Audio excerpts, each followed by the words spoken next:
Hello students, good morning to all of you.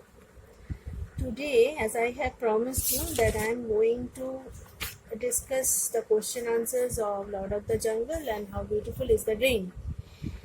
And Lord of the Jungle, I have written the question answers for you, all of you. You just do one thing, you take your copy and open the copy and write down the question answers neatly. Okay, so I am going to discuss the question answers of Lord of the Jungle, and after that I will discuss how beautiful the rain. So first of all, the first question is, show that the tiger is an object of attraction everywhere. The answer is, we can say that tigers are the object of attraction everywhere because in almost every country in the world we can find tiger worshippers who don't miss the chance to go to the zoo and circus to have a glimpse of the beautiful animal. People also love to read the articles about the tigers in any kind of magazines or books. So that is the answer of question number 1. Now come to question number 2. When does a tiger become a man-eater? Does he like the change? So the answer, look here, the question has two parts. Here is the question marks and the second part is there. So you have to write the answer in two parts. You have to change the para when you are going to write the second part, right? Now the answer is, a tiger becomes a man-eater when it becomes older and develops bad teeth. A man proves to be a better option as food to the tiger because a tiger can chase a man easily than an animal. The flesh is more soft than the animal. Full stop. Now change the para. The tiger enjoys man as food because of the taste and more easily accessible to them. So here the answer ends. Now come to question number 3. How does the tiger roam through the jungle at night? Roam, that means he walks along. He strolls in the jungle. So the answer is, a tiger, rather man-eater. Man-eater, the tigers who eats man. A tiger, rather man-eater, covers great distances in a night. It finds it suitable to walk in the night, as many as 40 or 50 miles, as though in fear of approaching danger. Remember one thing, when a tiger attacks a man, he is afraid of man, and due to fear he attacks the man. This is the fact. So, approaching danger. The tiger is a great walker, pacing through the jungle, head down, feet treading velvet footsteps, 20 miles a night, without thinking anything of such exercise. So he goes quite stealthily and quite silently through the jungle. Now question number 4. How does a panther bring down his prey? What is the tiger's method of attack? So here is the comparison. Here is, you have to write the comparison between a panther and a tiger. So the answer is, a panther launches itself into space with a spring. It approaches to its prey with a sudden steely leap, L-E-A-P, leap, into the air. Now the second part of the answer. The question was, what is the tiger's method of attack? So the answer is, on the contrary, a tiger without fuss of any kind, the tiger arrives within close range, takes one or two quick balancing steps, and then rushes forward. So here we can find that there is a contradiction between chasing a prey and attacking a prey between panther and tiger. So there is a quite distinct differences between these two animals. Number 5. What special advantages does the tiger possess for living in the jungle? So does it possess any kind of speciality? Yes, it possesses certain special features which makes it comfortable to stroll in the jungle and to often to catch its prey in the night also. So what are they? The answer is the tiger possesses wonderful headlights, unlike UNLIKE, unlike any other creature of the forest. His eyesight is excellent, and his turning the page, and his pupils at night swell into glowing lamps. So this special feature is present in tiger, which makes it more comfortable to live in the jungle in night and to walk in the jungle at night. Sorry. Number 6. Why is the tiger afraid of the porcupine? So porcupine is the only one animal which is the cause of fear for the tiger. Tiger is only afraid of this animal. So the answer is the tiger is only afraid of the porcupine because in a battle between these two animals, the porcupine, if attacked, generally brings about the death of his giant attacker. In comparison with the porcupine, the tiger is a very much big animal. It's a big one. So here that's why we call him the giant attacker, by sticking him full of spears with sweeping movements of the tail. So that is the reason why tiger is afraid of porcupine. Number 7. Why is he called the Lord of the Jungle? The answer is, overall, the jungle, he holds absolute sway, and his appearance is the signal for alarm. The lordly somber stag roars. The monkeys utter screeching, SCREECHING, screeching. The sound which monkey makes is called screeching. Utter screeching grunts of warning. The peacock makes off in a flutter of color. Whether it is a man or an animal, everyone gets scared and prefers an immediate flight when a tiger appears. So quite adequately, he is called the Lord of the Jungle. So it is quite appropriate to call him the Lord of the Jungle.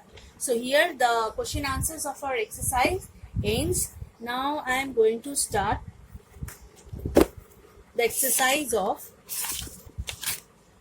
how beautiful is the rain. You remember the poem? I have explained line by line to you. Now I am going to discuss the question answer with you. I have not written the answers, but I am going to discuss it with you. I will discuss each and every question and its answer. So listen very carefully and write down the answers in your copy. Right? You can make it by pausing the video. You listen to one answer, then pause the video, you write down the answer, then you start the video again, and then here listen it very carefully, then write it down. Okay? So you can apply this method. So question number 1. Why is the rain said to be beautiful? So this question, the answer of this question must be the theme of the poem. So the rain is called beautiful, or the rain is said to be beautiful because the rain completely changes the atmosphere from a burning summer to a sudden feelings of relief. After the hot summer season, the rain comes with relief and splash of cold wind and the water of the rain fills the field with joy and happiness, because crops grow with the monsoon rain. So rain is everywhere when it approaches or when it comes.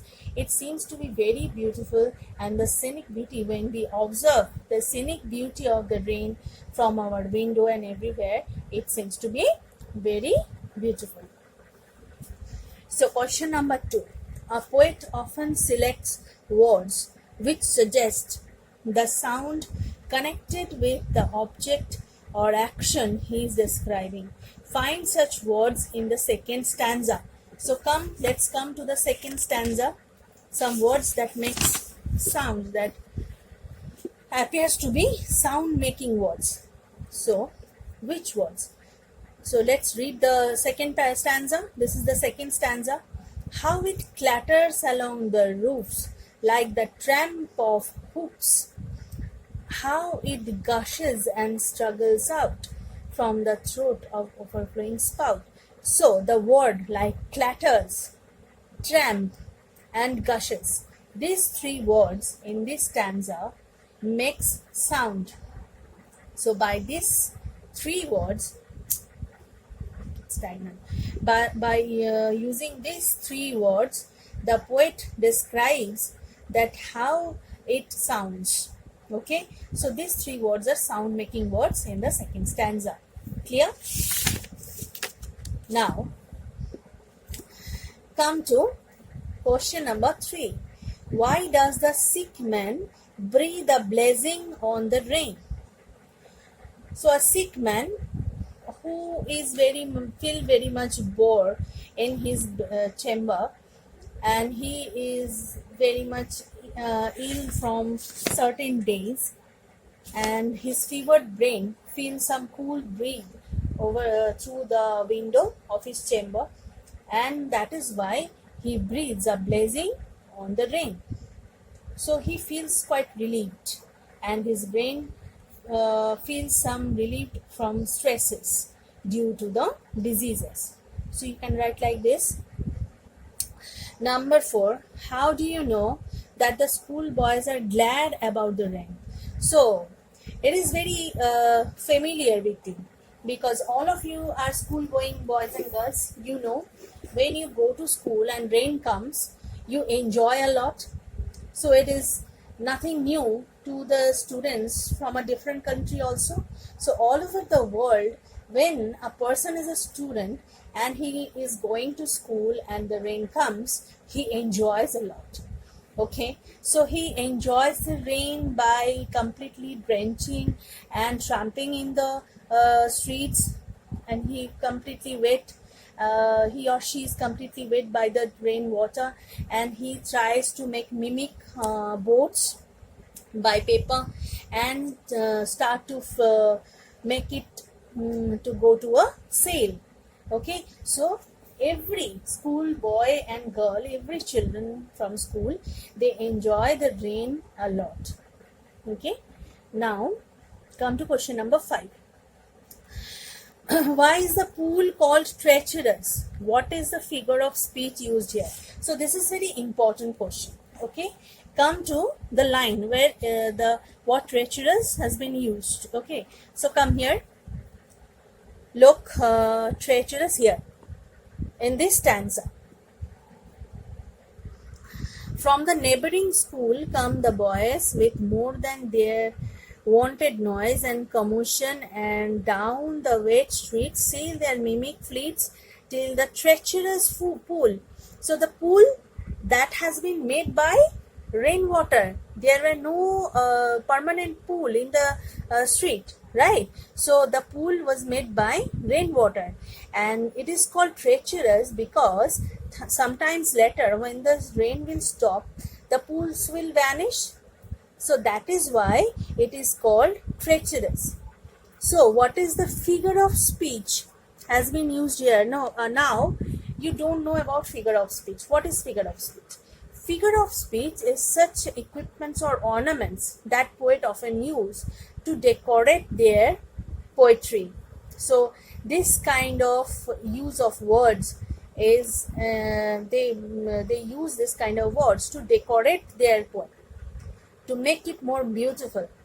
So here you look, till the treacherous pool. So treacherous and pool, these two words are not fitting words, because pool is an inanimate object, and treacherous, we use the word treacherous with mains are treacherous. They make us fool by doing something wrong with us. So this word treacherous makes a sense of animate by making it animate. So this kind of thing, this kind of word and this kind of uses is called personification. When we forcefully try to impose a inanimate object into a person. Okay, so by using treacherous with pool, the poet had used the figure of speech of personification, right? So you got the answer for your question number 5. Now question number 6. Describe the picture of the oxen in the field welcoming the rain. So the oxen were very tired when they were plowing the field.